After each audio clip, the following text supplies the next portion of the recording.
Now, WMUR News 9 Tonight. And call it the high-tech repo man, the little black box that makes sure you're paying your car payment. How it's being used in New Hampshire in a special report. Some call it the Smart Start, a little black box that knows whether you've paid your car payment on time. How it's being used in New Hampshire in a special report.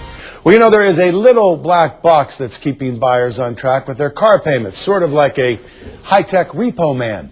You probably haven't ever heard of it, but thousands of consumers with bad credit have been using the device, some right here in New Hampshire. WMUR's Jennifer Millette tells us about the Smart Start in a special report.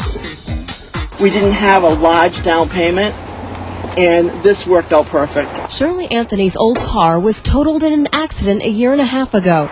She wasn't sure she'd ever be able to hit the road again because qualifying for a loan was a challenge. When I was trying to get a vehicle through other companies, I was being shut down because of our credit. But Auto Credit of Rochester offered her a deal on the spot under one condition.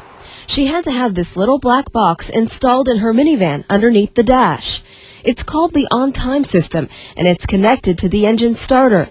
Each time you make a payment, which could be weekly or monthly, you get a code to punch in. And it beeps like that a couple times, and then it will go to green, and I'm golden. I'm ready to go. But you're not going anywhere if you don't pay up. It turns red the first day after they've missed the payment. It starts beeping the second day. You get a 3-day grace period. On that third day, the car's ignition system is shut off. There's no GPS system, so if the lender decides to repossess the car, the repo man has to track it down the old-fashioned way. Auto Credit started offering this option to people with poor credit histories a year and a half ago. Obviously, we're in the business to try to sell cars.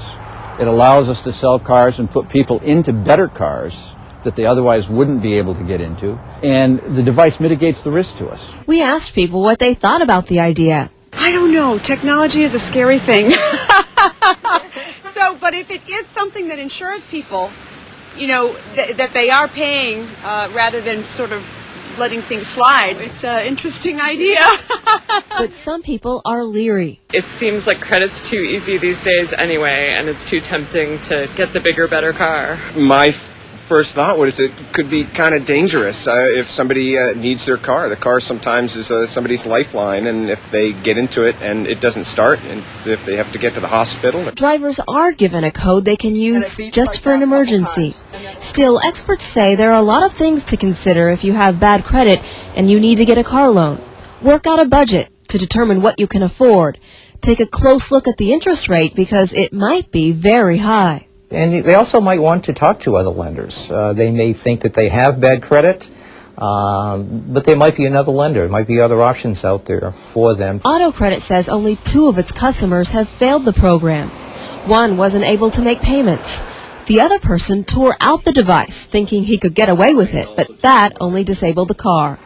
Shirley Anthony is just one of dozens of success stories here, and it will even help her down the road.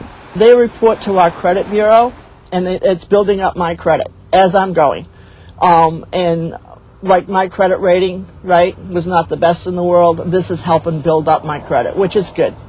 Experts say it is really important for the lender to report your results to a credit bureau. They also suggest you get a copy of your credit report to make sure your credit rating is improving.